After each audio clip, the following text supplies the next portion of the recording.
Hello friends, welcome to my YouTube channel Khaliwala defence academy. हम top most 100 questions की बात कर रहे थे, जिसके अंदर अपन ने 13 क्वेश्चन कर लिए थे।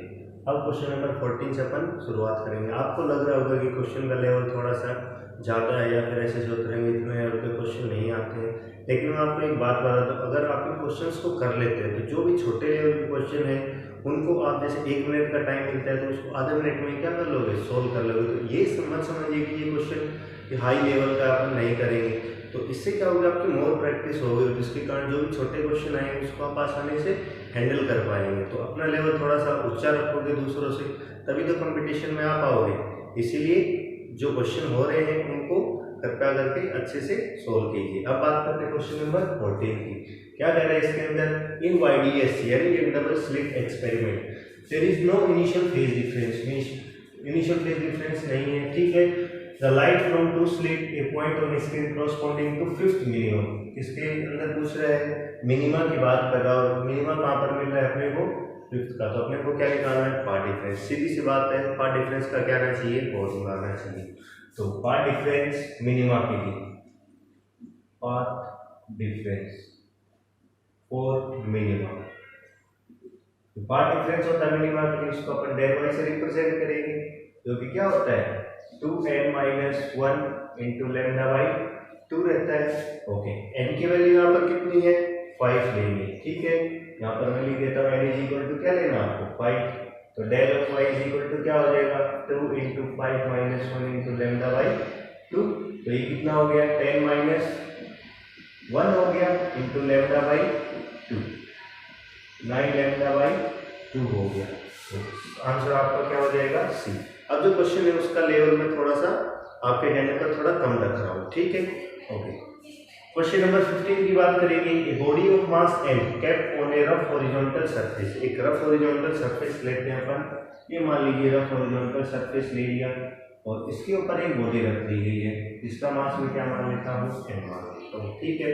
ए horizontal force is applied on the body, इसके ऊपर हॉरिजॉन्टल फोर्स F मान लीजिए क्या हो रहा है, अप्लाई हो रहा है, ठीक है।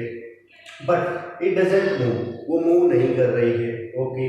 The resultant of normal reaction and frictional force, resultant इसका नॉर्मल रिएक्शन, अपने को पता है नॉर्मल रिएक्शन R कहाँ लगेगा, ऊपर की तरफ, नीचे की तरफ क्या लगता है, mg, और फ्रिक्शन जो लगता है वो यहाँ लगता है कॉन्टेक्ट के बीच में दोनों सरफेस के, और ये क्या है, F। अब कह रहा है कि नॉर्मल रिएक्शन और फ्रिक्शनल फोर्स का रिजल्टेंट, इन दोनों का रिजल्टेंट कौन देगा, ये देगा। लेट इसको मैं क्या मान लेता हूँ, F मान लेता हूँ, ओके। तो उसकी वैल्यू F है, तो वो F की वैल्यू क्या होगी, ठीक है, वो बताना आपको। बस सिंपली यहाँ पर क्या है कि जो F की वैल्यू है वो कितनी होगी, इन दोनों का स्क्वायर रूट की वैल्यू, यानी अगर मैं F की वैल्यू लिखना चाहूँ मैग्नीट्यूड में, तो क्या करूँगा, रूट ऑफ R का स्क्वायर प्लस F का स्क्वायर, ऐसे तो लिखते थे अपन वेक्टर फॉर्म में। बस simply R is equal to क्या होता है, mg, ये पुट करना है, और F इज इक्वल टू क्या होता है, म्यू mg पुट करना। मैं यहाँ पर क्या होगा, F इज इक्वल टू क्या हो जाएगा, mg का स्क्वायर प्लस म्यू mg का स्क्वायर हो जाएगा। यहाँ से क्या हो जाएगा, mg का स्क्वायर है, यहाँ भी mg का स्क्वायर कॉमन, रूट से बाहर आएगा तो अकेला कौन बचेगा, mg बचेगा, ठीक है। अंदर कौन बच गया, यहाँ पर 1, और यहाँ पर क्या बच गया, म्यू का स्क्वायर बच गया अपने पास, ठीक है। अब देखिए इसके अंदर क्या कर रहे हैं, बॉडी डू नॉट मूव, यानी बॉडी है वो मूव नहीं कर रही है। इसका मतलब ये जो F फोर्स है ये लेस देन या फिर इक्वल टू है किसके, इस वैल्यू के, यानी अपना आंसर क्या हो जाएगा, सी हो जाएगा। बात करते हैं क्वेश्चन नंबर 16 की। इसके अंदर क्या कह रहे हैं कि स्फीयर है जिसमें एनक्लोज कर रखा है इसको, एक इलेक्ट्रिक डायपोल को। तो ये मान लीजिए मैं कोई स्फीयर ले लेता हूँ, और उसके अंदर क्या है, इलेक्ट्रिक डायपोल है, माइनस की और प्लस की चार्ज होता है, आपको पता है, ठीक है। और कुछ दूरी होती है डायपोल में, अपन 2a मानते हैं। यहाँ पर चार्जेस भी दे रखे हैं कि चार्ज कितना है, क्यू की वैल्यू यहाँ पर 10 × 10⁻⁻6 coulomb, q is equal two plus minus 3 × 10⁻⁻6 क्या दे रखी है आपको, कूलम। अब पूछ रखा है what is the electric flux across sphere, sphere के अक्रॉस फ्लक्स की वैल्यू कितनी है, कौन बताता है, किसी भी चार्ज एनक्लोज है किसी स्फीयर के अंदर, गोसलो बताता है। गोसलो क्या कहता है, phi is equal to q upon epsilon not q कौन सा होता है जो इनसाइड एनक्लोज कर रखा है, टोटल चार्ज होगा ना वो यहाँ पर कितना होगा क्यू माइनस क्यू, एक प्लस का क्यू और एक minus Q upon epsilon not, यानी क्या आ गया 0। तो इसकी फ्लक्स की वैल्यू क्या आ गई 0 आ गई, बी अपना आंसर हो जाएगा। चलिए बात करते हैं क्वेश्चन नंबर 17 की। यहाँ पर दे रखा है एक सोलिड सिलेंडर है जिसका मास आपको कितना दे रखा है 2 kg दे रखा है और जिसकी रेडियस आपको 50 सेंटीमीटर दे रखी है। रोल अप हो रहा है यानी रोलिंग हो रहा है वहाँ से इंक्लाइन प्लेन से जो कि कहाँ पर है 30 डिग्री एंगल पर। आपको यहाँ पर कुछ इस तरीके से दिया हुआ है कि लेट ये आपके पास क्या है इंक्लाइन प्लेन है जो कि 30 डिग्री एंगल के ऊपर है। ये लेट हाइट में h मान लेता हूँ, ये कुछ ही मान लेता हूँ y मान लेता हूँ और इसको क्या मान लेता हूँ x मान लेता हूँ। यहाँ से जो सिलेंडर है a पॉइंट मान लेता हूँ, इसको क्या मान लेता हूँ b पॉइंट। a पॉइंट से जो सिलेंडर है वो क्या होता है रोल होते हुए आ रहा है जिसकी रेडियस और मास अपने को दे रखा है, स्पीड दे रखी है उसके सेंटर ऑफ मास की 4 मीटर पर सेकेंड। अब इसके अंदर पूछ रहा है distance travel by the cylinder in incline plane, यानी इंक्लाइन प्लेन के ऊपर जो डिस्टेंस यानी जो x है उसकी वैल्यू कितनी होगी अपने को वो निकालनी है। अपने को पता है कोई भी बॉडी रोल कर रही है इसका मतलब उसके अंदर क्या हो रहा है लीनियरली तो चल रही है, ठीक है, साथ में क्या कर रही है रोटेशन भी। तो उसके अंदर काइनेटिक एनर्जी दो प्रकार की होगी, एक तो ट्रांसलेशन जो कि हाफ mv स्क्वायर होती है अपनी, और सेकंड रोटेशन के कारण हाफ आई ओमेगा स्क्वायर होती है, ठीक है। तो वही चीज़ अपने को यहाँ पर लिखनी है। अब देखिए कॉन्सेप्ट की बात यहाँ पर क्या है, देखिए जब ऑब्जेक्ट कहाँ था पॉइंट ए के ऊपर था, h हाइट के ऊपर था, उस समय रेस्ट में था, काइनेटिक एनर्जी तो होगी नहीं, जितनी भी एनर्जी उसके जो है उस किसके कारण है पोटेंशियल एनर्जी के कारण है जो कि क्या है mgh। अब वो रोल करते हुए कहाँ पर आ गया b के ऊपर, हाइट तो 0 के करीब हो गई, ठीक है ओके, और लेकिन उसके अंदर कुछ वेलोसिटी है यानी टोटल एनर्जी जो ट्रांसफर हो गई वो पोटेंशियल एनर्जी से किस में हो गई काइनेटिक एनर्जी में हो गई। यानी ए के ऊपर जो एनर्जी है यहाँ पर वो कौन सी है काइनेटिक पोटेंशियल एनर्जी है टोटल एनर्जी, और यहाँ पर सारी पोटेंशियल एनर्जी किस में करना तो अभी भी पॉइंट पर काइनेटिक एनर्जी में। तो सिंपल कॉन्सेप्ट अपने को क्या लगाना है कि यहाँ पर जो पोटेंशियल एनर्जी थी mgh वो काइनेटिक एनर्जी में चेंज हो गई। काइनेटिक एनर्जी ट्रांसलेशन के कारण हाफ mv स्क्वायर और रोटेशन के कारण कितनी होगी हाफ आई ओमेगा का स्क्वायर, ठीक है। अब सिलेंडर है, सिलेंडर का आई यहाँ पर क्या है मोमेंट ऑफ इनर्शिया। अपन जानते हैं सिलेंडर का जो आई होता है वो क्या होता है 1/2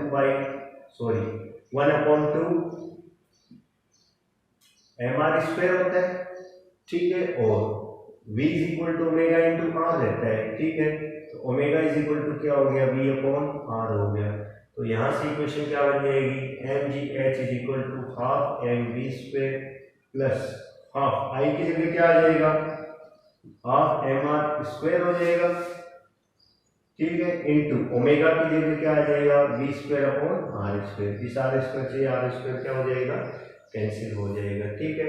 तो यहाँ से क्या आ गया अपने पास mgh is equal to half common आ गया m कॉमन आ गया v स्क्वायर कॉमन आ गया, यहाँ पर 1 बचा और यहाँ पर क्या बचा अपने पास 1/2 बचा, ठीक है।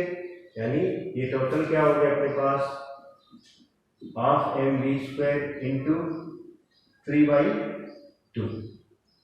m से m को भी क्या कर दो कैंसिल कर दो यहाँ पर, तो gh इज इक्वल टू अपने पास कितना बच गया 3/4v का स्क्वायर हो गया, ठीक है। g की वैल्यू अपन यहाँ पर कितनी ले सकते हैं 10 ले सकते हैं। तो सबसे पहले h निकालेंगे तो h इज इक्वल टू क्या आ गया 3v square upon 4g 3। v की वैल्यू आपको कितनी दी हुई है यहाँ पर 4 मीटर पर सेकेंड, तो 4 का कितना हो जाएगा 16 और g की वैल्यू अपन क्या लेकर चल रहे हैं 10 लेकर चल रहे हैं, 4 4 जा 16। तो यहाँ से कितना हो गया 12/10 यानी h तो आपके यहाँ कितनी आ गई 1.2 मीटर आ गई, ठीक है। अब अपने से h नहीं पूछिए क्वेश्चन के अंदर, अगर छोटा पूछना चाहे तो h भी पूछ सकते हैं, लेकिन अपने क्या पूछा है इंक्लिनेशन के ऊपर जो डिस्टेंस यानी x निकालनी है। तो x और h अपने को दो पता है यानी ये हाइपोटेन्यूज है और ये क्या है परपेंडिकुलर, तो साइन लगा दें क्योंकि एंगल अपने को दिया हुआ है। तो जो साइन 30 होता है वो किसके इक्वल होगा h बाई x। तो h अपना कितना आया है 1.2 आया है, x अपने को निकालना है और साइन 30 की वैल्यू आप सब जानते हैं 1/2 रहती है। तो सोल्व करेंगे तो x इज इक्वल टू क्या आ गया 2.4 मीटर, यानी जो x की दूरी आ गई वो कितनी आ गई 2.4 मीटर आ गई। अच्छा क्वेश्चन है, एग्जाम में आ सकता है। ठीक है, बात करते हैं क्वेश्चन नंबर 18 की। यहाँ पर दो टोरॉइड्स दिए हुए हैं, ठीक है, जिसके नंबर ऑफ टर्न्स आपको दिए हुए हैं n1 और n2। मैं लिख देता हूँ यहाँ पर n1 दे रखा है आपको 200 और n2 यहाँ पर आपको दे रखा है 100 दे रखा है। ठीक है, और उनकी रेडियस दे रखी है, r1 आपको दे रखी है यहाँ पर 40 सेंटीमीटर और r2 आपको यहाँ पर कितनी दे रखी है 20 सेंटीमीटर। इस देकर कैरी सेम करंट I, इसके अंदर भी जो करंट है I1 is equal to I है और यहाँ पर I2 इज इक्वल टू भी क्या है I है। तो पूछ सकता है कि मैग्नेटिक फील्ड का रेशियो क्या होगा। ठीक है, तो मैग्नेटिक फील्ड का रेशियो है कि V1 अपॉन V2 अपने से पूछा है। आपको मैग्नेटिक फील्ड टॉरॉइड का फॉर्मूला सिंपली आता है, V इज इक्वल टू क्या होता है म्यू नॉट Ni अपॉन 2 पाई r। 1 के लिए क्या कर देंगे 1 एंड 1 I तो I रहेगा क्योंकि सेम है दोनों में, और r 1। इसी तरीके से अपन V2 लिख सकते हैं mu naught N2I divided by 2 pi r2। दोनों को क्या कर दो डिवाइड, क्योंकि अपने से क्या पूछा है रेशियो पूछा है। तो जब अपन V1 अपॉन V2 करेंगे तो क्या होगा mu naught N1I divided by 2 pi r1 into ये ऊपर चला जाएगा 2 पाई r2 divided by mu naught N2I हो जाएगा। ठीक है, म्यू नॉट से म्यू नॉट कैंसिल, 2 पाई से 2 पाई कैंसिल, I से I कैंसिल, यानी अपने पास क्या बच गया N1 divided by R1 into R2 divided by N2। Simply क्या कर दो अपने पास वैल्यू पुट कर दो। तो जो N1 की वैल्यू है वो कितनी है 200 डिवाइडेड बाई R1 आपको कितना दे रखा है 40 इंटू R2 आपको कितना दे रखा है 20 और N2 कितना है 100। ये कट गया, ठीक है, 0 से ये 0 कट गया, 4 से ये 4 कट गया, यानी 1/1, यानी 1:1 अपना क्या आ जाएगा करेक्ट आंसर हो जाएगा। ठीक है, question number 19, the relation among the 3 element of earth and magnetic field. तीन अर्थ मैग्नेटिक फील्ड के एलिमेंट होते हैं, ठीक है, एक हॉरिजॉन्टल कंपोनेंट रहता है, एक वर्टिकल रहता है, एक एंगल ऑफ डीप होता है। ये तीनों आपको दे रखे हैं। टोटल मैग्नेटिक फील्ड बी से क्या कर रखा है B%। तो आपसे रिलेशन पूछा है कि कौन सा रिलेशन सही होगा। अपने को पता है भाई क्या होता है, अगर मैं बात करूं तो ये हो गया हॉरिजॉन्टल कंपोनेंट, जिसके साथ क्या रहेगा डेल रहेगा। ठीक है, और ये हो गया आपका वर्टिकल कंपोनेंट, इसको H लिख देता हूँ, इसको क्या लिख देता हूँ V। और ये टोटल जो मैग्नेटिक फील्ड है अर्थ मैग्नेटिक फील्ड है वो क्या हो गया BH हो गया। तो जिसके साथ थीटा रहता है यानी ये क्या हो जाएगा BH cos ऑफ थीटा, और ये क्या हो जाएगा BH sine of del, theta नहीं डेल। ठीक है, तो यहाँ से देख लीजिए कि जो वर्टिकल कंपोनेंट है वो तो साइन थीटा होगा, ये रहा। ठीक है, और जो हॉरिजॉन्टल कंपोनेंट है वो cos ऑफ थीटा होगा, यानी बी अपना क्या हो जाएगा करेक्ट आंसर हो जाएगा। बात करते हैं क्वेश्चन नंबर 20 की। यहाँ पर आपको एक मीटर बेस का सर्किट डायग्राम बना के दे रखा है, और P और Q दो रेजिस्टेंस है और बैलेंसिंग लेंथ L1 और L2 है। ये यहाँ पर गैल्वेनोमीटर से कनेक्ट क्या लगा रखी है ज्योति लगा रखी है। क्या कह रहा है the meter base shown in the figure is at balance point, यानी बैलेंस कंडीशन के अंदर है। अब क्या कह रहा है कि अगर हम इंटरचेंज कर दें किसकी पोजीशन को, गैल्वेनोमीटर और सेल की जो पोजीशन है उसको चेंज कर दिया, यानी गैल्वेनोमीटर को सेल की जगह लगा दिया जाए और सेल को किसकी जगह लगा दिया जाए गैल्वेनोमीटर की जगह। तो ये पूछ रहा है क्या ये मीटर बेस वर्क करेगा। सेकंड क्वेश्चन, अगर हाँ करेगा तो फिर बैलेंसिंग कंडीशन क्या होगी।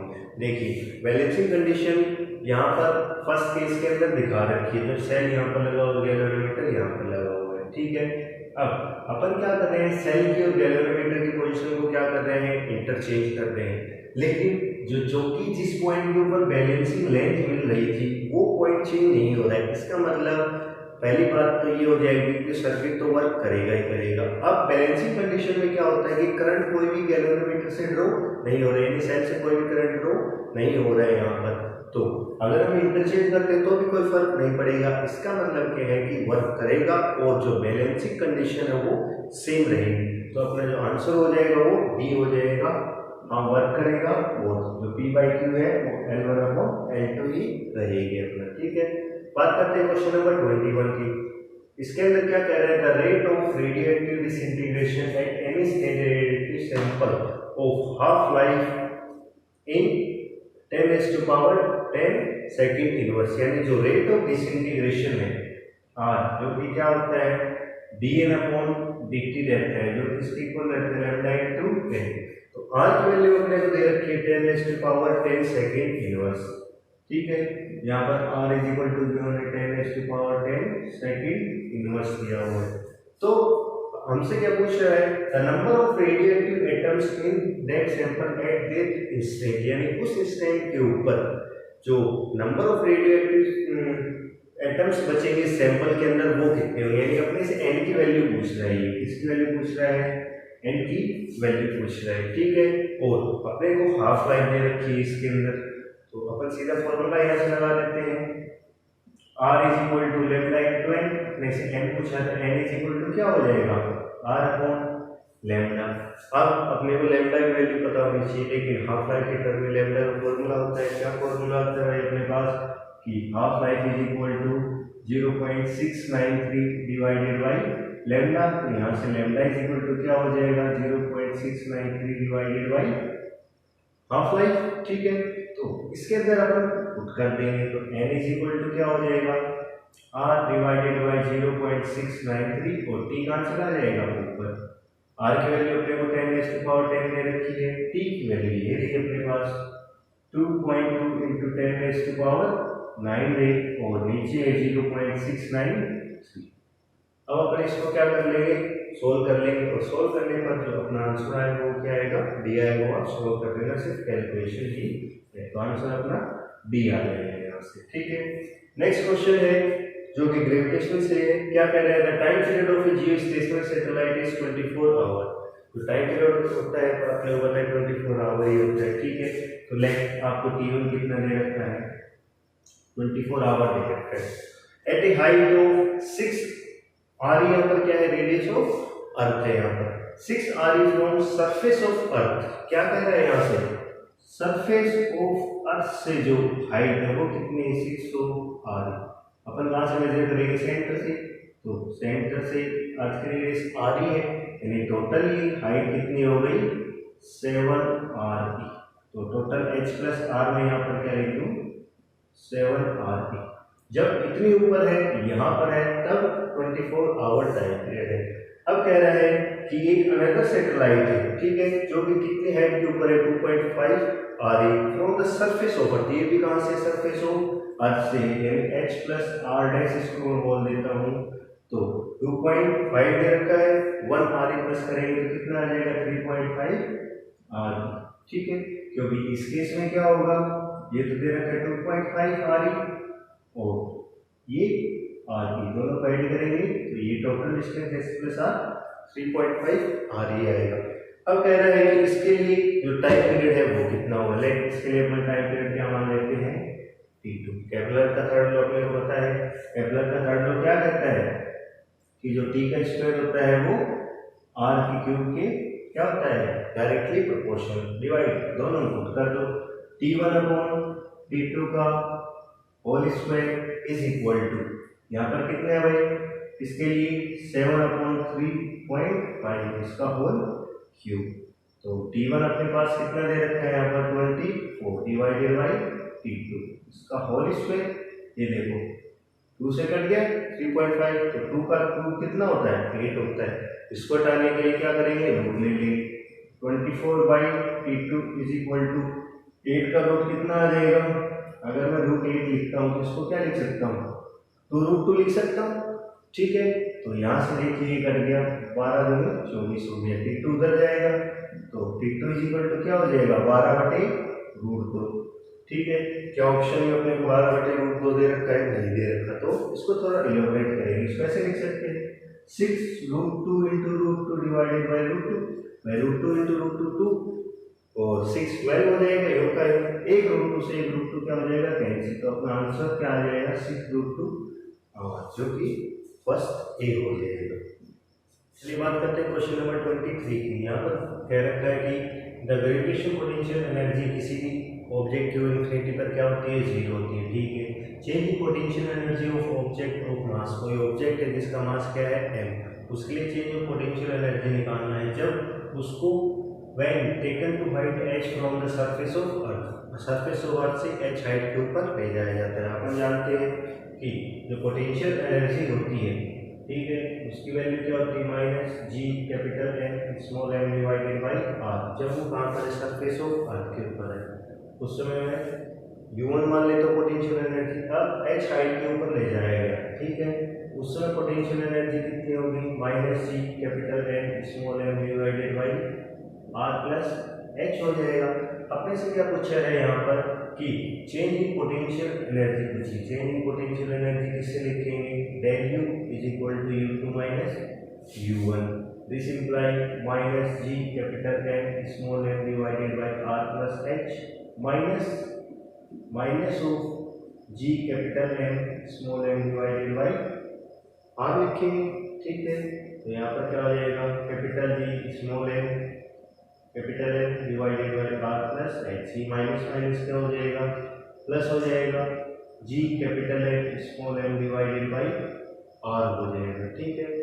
अब इसमें से क्या कर सकते हैं अपन, G capital M small M common ले लीजिए, तो यहाँ पर क्या बच गया, minus 1 divided by R plus H, और यहाँ पर क्या बच गया, 1 upon R, G capital M small M, अब सिंप्लीफाई कर लीजिए तो माइनस का R plus H divided by R into R plus H हो गया, आर से आर क्या हो गया, कैंसिल हो गया, तो यहाँ से क्या बच गया आपके पास, G capital M small M H divided by R into R plus H, जो कि क्या आ गया, चेंज इन पोटेंशियल एनर्जी आ गया। तो अपना आंसर यहाँ से क्या हो जाएगा, बी हो जाएगा। नेक्स्ट बात करते हैं क्वेश्चन नंबर 24 की। यहाँ पर कह रहा है कि एक प्रोटॉन और अल्फा पार्टिकल है जो कि रेस्ट से क्या हो रहे हैं, एक्सेलरेट हो रहे हैं, और उनकी जो एनर्जी है वो क्या है, सेम है।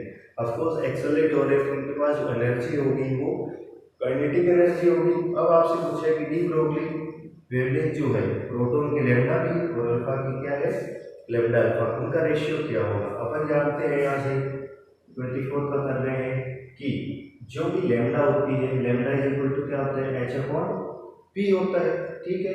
इसको क्या लिख सकते हैं, H upon root of 2m E, यहाँ पर क्या है, एनर्जी है, ठीक है। अब देखिए यहाँ से h कांस्टेंट है, सेम एनर्जी मतलब E भी क्या हो गया, कांस्टेंट हो गया, 2 भी क्या है, कांस्टेंट क्वांटिटी है, तो लैम्डा जो है वो inversely proportional root of m के। अपन को क्या करना है, रेशियो निकालना है, तो क्या कहेंगे, लैम्डा ऑफ किसका रेशियो पूछा है, पी और अल्फा का, तो lambda P divided by lambda alpha which is equal to inversely है, तो अल्फा वाला ऊपर आएगा और लैम्डा वाला कहाँ, प्रोटॉन वाला कहाँ आएगा, नीचे आएगा। तो यहाँ से क्या देखेंगे, M of alpha divided by M of proton. हम सब जानते हैं कि जो अल्फा का मान होता है वो 4 ऑफ मास ऑफ प्रोटॉन देते हैं, तो पुट कर दीजिए, तो लैम्डा पी अपॉन में लैम्डा अल्फा कितना हो जाएगा, root of 4 of M P divided by M P से एम पी क्या हो गया, कैंसिल, रूट ऑफ 4 आ गया जो कि किसके इक्वल होता है, 2, और नीचे क्या है, 1 रहेगा, ठीक है। तो 2:1 आ गया, तो अपना आंसर यहाँ से क्या हो जाएगा, 1 हो जाएगा। बाकी क्वेश्चन अपन नेक्स्ट क्लास के अंदर करेंगे। For more video subscribe my channel Ajwala defence related. Thank you.